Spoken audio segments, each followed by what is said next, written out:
दोस्तों, आप सबने एनसीसी शब्द अपनी लाइफ में ज़रूर सुना होगा और बहुतों ने एनसीसी कैंडिडेट्स को देखा भी होगा। लेकिन कभी आपने सोचा है कि एनसीसी क्या होता है, एनसीसी में क्या क्या करना पड़ता है या एनसीसी कैसे ज्वाइन करें। इस वीडियो के माध्यम से हम आपको एनसीसी के बारे में पूरी जानकारी देंगे। अगर आप स्टूडेंट हैं या एनसीसी ज्वाइन करने की सोच रहे हैं तो ये जानकारी आपको बहुत काम आएगी, क्योंकि एनसीसी के फ़ायदे बहुत सारे होते हैं। एक फ़ायदा यह भी है कि एनसीसी का बैकग्राउंड आपके करियर में बहुत मददगार हो सकता है। तो चलिए जानते हैं कि आज किन पॉइंट्स को डिस्क्राइब करने वाला हूँ। एनसीसी में क्या होता है, एनसीसी का उद्देश्य क्या है, एनसीसी में क्या करना पड़ता है, एनसीसी कितने साल की होती है, एनसीसी के लिए आयु सीमा क्या होनी चाहिए, एनसीसी कैसे ज्वाइन करें और एनसीसी सर्टिफिकेट से क्या फ़ायदा होगा, एनसीसी करने से क्या फ़ायदा होगा।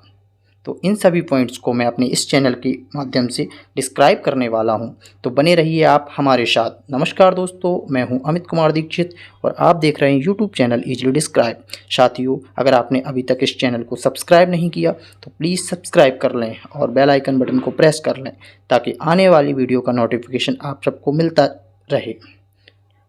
एनसीसी यानी नेशनल कैडेट कॉर्प्स, इसे हिंदी में राष्ट्रीय कोर भी कहा जाता है। तो चलिए जानते हैं एनसीसी में क्या होता है। इसे भारतीय सशस्त्र बल की युवा शाखा भी कहा जाता है, या इसे आप डिफेंस सर्विस के तीनों अंग जल सेना, थल सेना या वायु सेना के अंदर आने वाला यूथ ग्रुप भी कह सकते हैं। इसमें स्कूल और कॉलेज के युवा भर्ती होते हैं और अनुशासन, देशभक्ति और सेवा भावना से जीवन जीने के तरीके सीखते हैं। यहाँ तक आपने जाना एनसीसी में क्या होता है, तो बात करते हैं नेक्स्ट टॉपिक की। एनसीसी का इतिहास क्या है। इसका इतिहास आज़ादी से पहले का है, जिसमें अभी तक कई बदलाव किए गए। प्रथम विश्व युद्ध के दौरान अंग्रेज़ों को सेना की भारी कमी महसूस हुई, जिसमें यूनिवर्सिटी कोर की स्थापना की गई, जिसका पहला बैच कोलकाता विश्वविद्यालय से शुरू किया गया, जिसके बाद 1920 में इसका नाम बदलकर यूटीसी कर दिया, जिसे यूनिवर्सिटी ट्रेनिंग कोर कहा गया। उसके बाद 1942 में एक बार फिर बदलाव कर यूओसी यानी यूनिवर्सिटी ऑफिसर ट्रेनिंग कोर रखा गया। इसमें सबसे ज़्यादा ध्यान देने वाली बात यह है कि इसमें छात्रों का इंटरेस्ट कम रहा, जिस कारण से योजना लगातार असफल होती चली। एनसीसी में क्या करना पड़ता है। तो दोस्तों, जब आप एनसीसी में भर्ती होते हैं तो आपको अपनी इच्छा बतानी होती है कि आप आर्मी, नेवी या एयरफोर्स कौन सी ब्रांच ज्वाइन करना चाहते हैं। आपको ट्रेनिंग उसी आधार पर होती है, इसलिए एनसीसी में क्या क्या करना पड़ेगा ये आपके सिलेक्शन पर निर्भर करता है।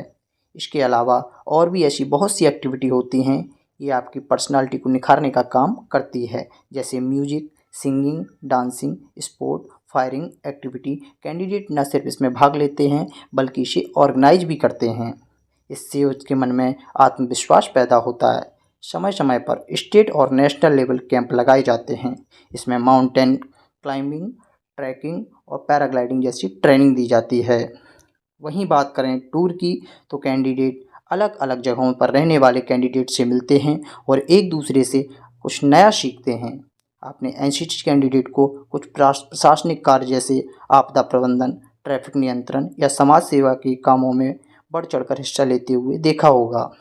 कुल मिलाकर हम यह कह सकते हैं कि एनसीसी कैंडिडेट को एक सैनिक की तरह ही शारीरिक और मानसिक रूप से तैयार किया जाता है। तो अब बात करते हैं एनसीसी कितने साल की होती है। एनसीसी की जूनियर डिवीजन विंग 2 साल की और सीनियर डिवीजन विंग 3 साल की ट्रेनिंग होती है। इसमें 1 साल एक्सटेंशन भी हो सकता है। अगर ये शब्द आपके लिए नया है तो परेशान ना हो, अगले सेक्शन एनसीसी के लिए आयु सीमा पढ़कर आप सबको क्लियर हो जाएगा। तो अब बात करते हैं एनसीसी के अगले पॉइंट पर। एनसीसी के लिए आयु सीमा क्या होनी चाहिए। दोस्तों, एनसीसी के लिए आयु सीमा जानने से पहले आपको डिवीजन और विंग को जानना बहुत ज़रूरी है। एनसीसी बॉयज़ ग्रुप को डिवीजन और गर्ल्स ग्रुप को विंग कहते हैं। इसे जूनियर और सीनियर 2 कैटेगरी में बांटा गया है। एनसीसी जूनियर के लिए आयु सीमा 12 से 18.5 वर्ष रखी गई है और क्लास वाइज देखें तो 10वीं तक के स्टूडेंट जूनियर कैटेगरी में आते हैं। एनसीसी सीनियर के 10वीं से ऊपर के स्टूडेंट आते हैं। इसके लिए आयु सीमा अधिकतम 26 वर्ष रखी गई है। इसके अलावा आपको किसी स्कूल या कॉलेज का स्टूडेंट होना कंपलसरी है। सिर्फ वही लोग एनसीसी ज्वाइन कर सकते हैं जो शारीरिक रूप से फिट हों। तो जानते हैं नेक्स्ट पॉइंट के बारे में, एनसीसी ज्वाइन कैसे करें। सच कहूँ तो एनसीसी ज्वाइन करने का तरीका बहुत ही आसान है। आप स्कूल या कॉलेज में पढ़ते हुए भी एनसीसी ज्वाइन कर सकते हैं और पढ़ाई करने के दौरान ही आपको ट्रेनिंग दी जाती है। अगर आपके स्कूल और कॉलेज में एनसीसी यूनिट है तो आप वहाँ के इंचार्ज से बात करनी होती है, आपसे एक फॉर्म भरवाया जाता है और फिजिकल टेस्ट पास करने पर आपको ज्वाइनिंग मिल जाती है। अगर आपके इंस्टीट्यूट में एनसीसी नहीं है तो आप पास के किसी इंस्टीट्यूट में वहाँ के कमांडिंग ऑफिसर से मंजूरी लेकर ओपन कैटेगरी द्वारा एनसीसी ज्वाइन कर सकते हैं। इसके लिए आपको अपने प्रिंसिपल से एनओसी भी देनी होती है। आपको एक बात हमेशा ध्यान रखनी चाहिए कि आकर्षित होकर या अपने दोस्तों को देखा देखी या सिर्फ मौज मस्ती और कैंपिंग के नाम पर एनसीसी ज्वाइन करने का फैसला मत लीजिएगा। ये एक जिम्मेदारी का काम है और आप तभी आगे बढ़िए अगर आप में जज्बा हो। एनसीसी सर्टिफिकेट से क्या फ़ायदा होगा? तो दोस्तों, समय समय पर एनसीसी कैंडिडेट को कुछ सर्टिफिकेट दिए जाते हैं जिनको ए, बी और सी नाम दिया गया है। ये किस आधार पर दिए जाते हैं इसे समझते हैं। एनसीसी सर्टिफिकेट ए या जूनियर डिवीज़न के छात्रों को दिया जाता है और इसके लिए 2 साल की एनसीसी ट्रेनिंग ज़रूरी है। एनसीसी सर्टिफिकेट बी या सीनियर डिवीज़न के छात्रों को दिया जाता है, इसके लिए भी 2 साल की ट्रेनिंग लेनी होती है। वहीं एनसीसी सर्टिफिकेट सी यह भी सीनियर डिवीज़न स्टूडेंट के लिए होता है, इसके लिए 3 साल की ट्रेनिंग लेनी होती है। अब जानते हैं एनसीसी करने के फ़ायदे क्या हैं। अगर आपके पास एनसीसी सर्टिफिकेट है तो आपको पैरामिलिट्री सर्विस जैसे बीएसएफ, सीआईएसएफ, एसएसबी में आसानी से एंट्री मिल सकती है। इसमें बोनस मार्क्स भी इस तरह होते हैं, ए सर्टिफिकेट वालों को 2%, बी सर्टिफिकेट वालों को 3%, सी सर्टिफिकेट वालों को 5%। वहीं एनसीसी के और भी कई फ़ायदे होते हैं। आर्मी में सोल्जर रैंक के लिए ए सर्टिफिकेट होल्डर को 5% और बी सर्टिफिकेट होल्डर को 10% बोनस अंक मिलते हैं। सीडीएस एग्ज़ाम में एक स्टूडेंट को रिटन टेस्ट, मेडिकल टेस्ट और इंटरव्यू टेस्ट जैसे चरणों से गुजरना पड़ता है। वहीं पर एनसीसी कैंडिडेट्स को सिर्फ मेडिकल टेस्ट और इंटरव्यूज़ देना होता है। यदि आर्मी ऑफिसर रैंक की बात करें तो सी सर्टिफिकेट वालों के लिए लेटरल एंट्री का प्रोविज़न होता है। इसी तरह नेवी और एयरफोर्स में भी एनसीसी सर्टिफिकेट वालों को बोनस नंबर दिए जाते हैं।